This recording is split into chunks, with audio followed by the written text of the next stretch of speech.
hanyuma ibya Kariza n'abantu benshi cyane bakomeje kumamagara bambaza nimba Kariza hari ikintu kindi yapfaga na Silas, nkabwa ati jyewe ntago mbizi. Kariza namumenye nanjye ari kumamagara ntukagura, ambwira ngo nikuze naramuka apfuye ngo turamuriha, azi ngo nanjye ngo ni mu kagambane na Silas, ngo umwana yari yatinze kubyara ngo ubwo twari tubirimo.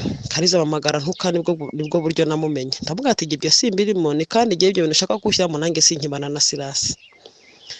Rero mugari niba hari ahantu bigize gupfuranira bakagira ikintu bapfa, jye ntago mbizi pe. Kariza namubonye kuriya, mubona ari kumwe na Nikuze bakorana ibiganiro, nyuma nanjye tuza gukorana ibiganiro. Kandi kenshi cyane ku binyamakuru nagiye ntanga, wabonye ko bagenda bambaza ati Silas koko uriya mwana bararyamanye byagenze gute?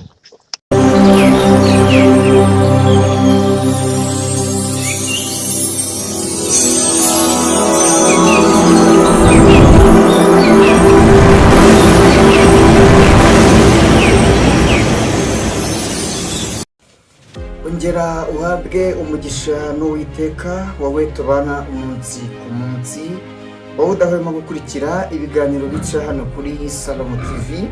Imana y'amahoro navuga ngo ikomeze iguhereze imigisha myinshi. Njye ndi Salomo, nta kinanira Imana nk'ibisanzwe.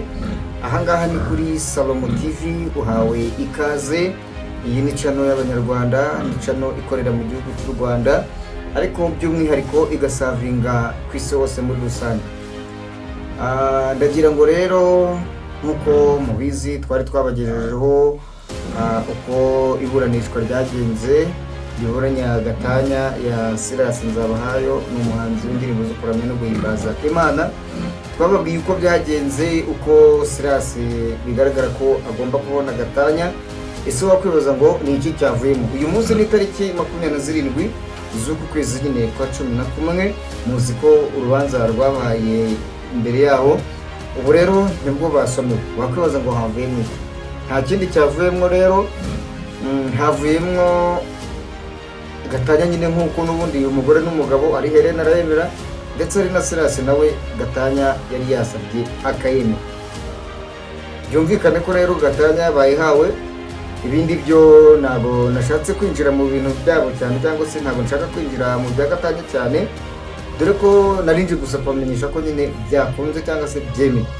Hanyuma ntiriwe njya mu bindi bintu byinshi, ndagira ngo mbabwire ngo nimba muri abantu bakuru, muri iki kiganiro mwabanje kumvamo amajwi.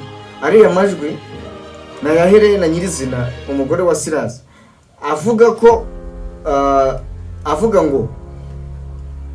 avuga ko uwitwa Kariza wo ku Kariza TV show ariwe wamuhamagaye anamutuka amubwira nabi kugira ngo amujyane mu biganiro byo gusenya urugo rwe, cyangwa se navuga ngo gusenya urugo rwe n'ibyo bishyizemo, ariko nawe uri umuntu mukuru wabyumva, kugira ngo amujyane muri biriya biganiro.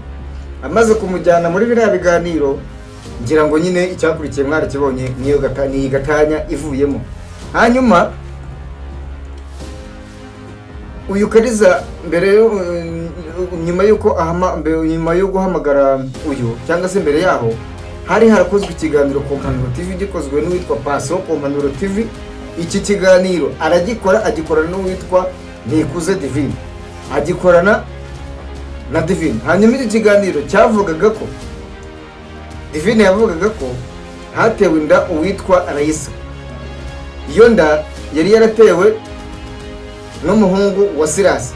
Njye niyo makuru ntibiravugwa, ntabwo ari jewe, ntabwo nabihagazeho ngo mvuge ngo nari mpari, ariko mu bivugwa niko bivugwa. Hanyuma uyu Raisa, uyu Nikuze Divine asobanurira ku Mpanuro TV, aravuga ngo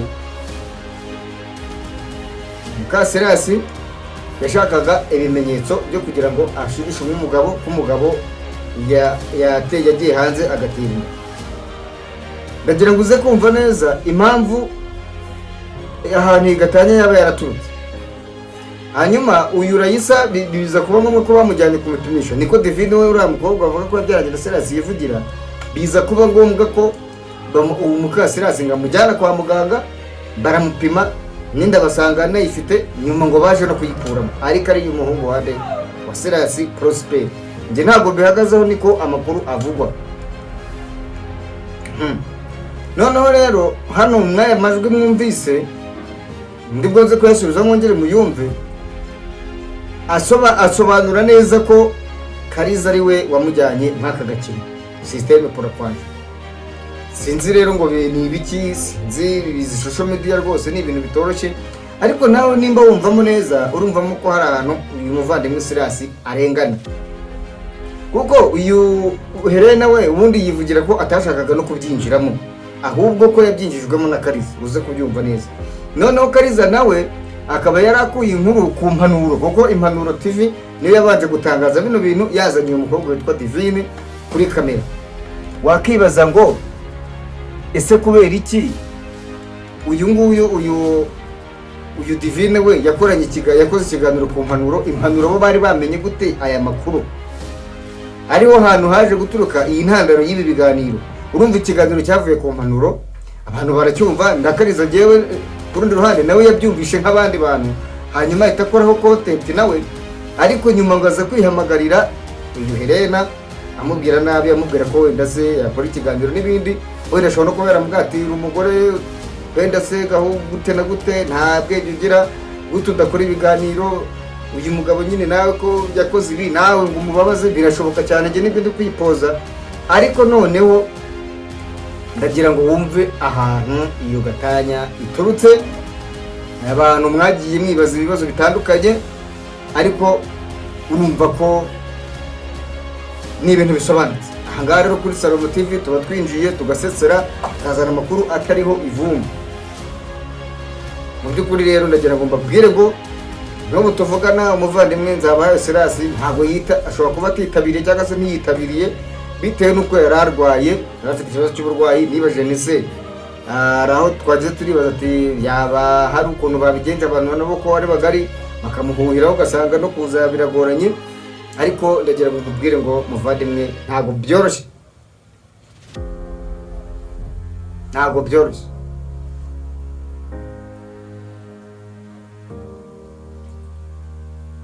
Ikigaragara muri ibi bintu, nawe nimba uri umuntu uzi kureba kure ugashishoza ukareba kure, urabona ko ni ibintu bifite ababiteguye birangije bishyirwa mu bikorwa.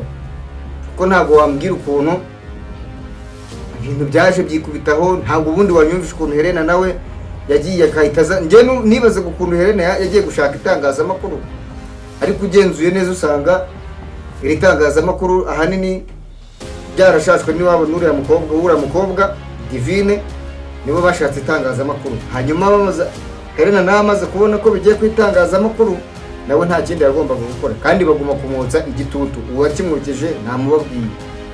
Njyewe Kariza ntacyo dupfa, ariko iyo bibaye ngombwa ko kuri nyine tugushyira hanze turakubamura ukajya hanze. None erega nimba hari yageze gukora ikintu arambwira ngo bamuzamura isukari ngo baramuhamagara, ese wowe ntawe wazamura isukari? Nawe ntabwo uri shyashya, tewe niba uririmbe ngo nyamara nawe wakugenzura wasanga utari shyashya. Nanjye ntabwo ndi shyashya, ariko mu gihe wese kuki ubabaza abandi, wowe nawe bavuga ibiri byo ukababara. Niba atari byo rero uzakora ibiganiro bivuguruze, utumire abantu, tubwire ukuri, tumenye ngo nyine ko ibyo bintu ntabwo ari byo. Ariko njyewe nkurikije n'amajwi hano, uyu nyir'ubwite yitangiye nkumbaza ngo nayabonye gute ni kwa systeme, ariko amajwi arahari. Ayikure kuri ba nyir'ubwite, amajwi arahari nayo ngayo mwumvise. Ndumva nta ibintu byinshi navuga ku iki kiganiro. Navuga ngo rero Silas waragurishijwe, Silas waragambaniwe, ariko muvandimwe uri inshuti yanjye urabizi, wihangane. Bibaho mu buzima, birashoboka cyane ko ubuzima tubayemo nyine ni ishuri. Ngo ni ishuri ry'Imana yari yagusizemo, kandi Imana igeraho ikongera igakora nk'umuntu. Gusa reka dushime Imana ko wafunguwe ukava muri gereza. Ariko nimba mubyumva neza murumvamo ibintu byinshi. Uyu muvandimwe yaragurishijwe, agurishwa mu Banyamisiri uko Bibiliya nayo bivuga.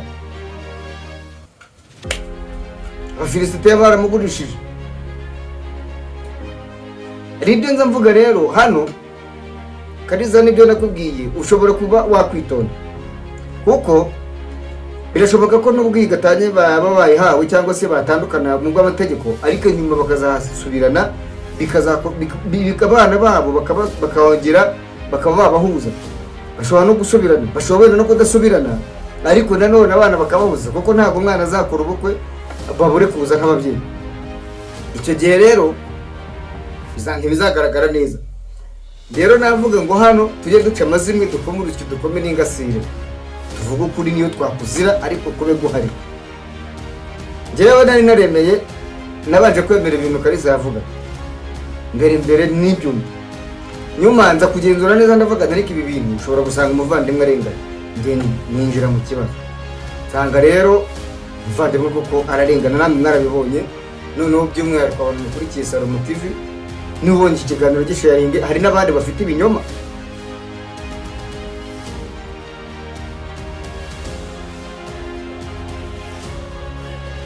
Reka gushimira rero weho udahwema gukurikira ibiganiro bica hano kuri Salomo TV umunsi ku munsi. Wowe kora subscribe niba utarayikoze.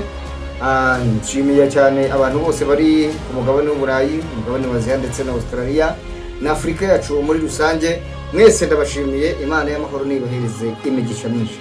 Njye ndi Salomo kuri kamera za Salomo TV, naho muri kumwe na cameraman ndetse ku buhanga bw'ibyuma muri kumwe n'abandi bagiye batandukanye. Nanjye kuri kamera ninjye turi kumwe. Murakoze rero, navuga ngo ibyacu nakagaruka ni ibyo narije kugira ngo tuganireho. Ciao ciao.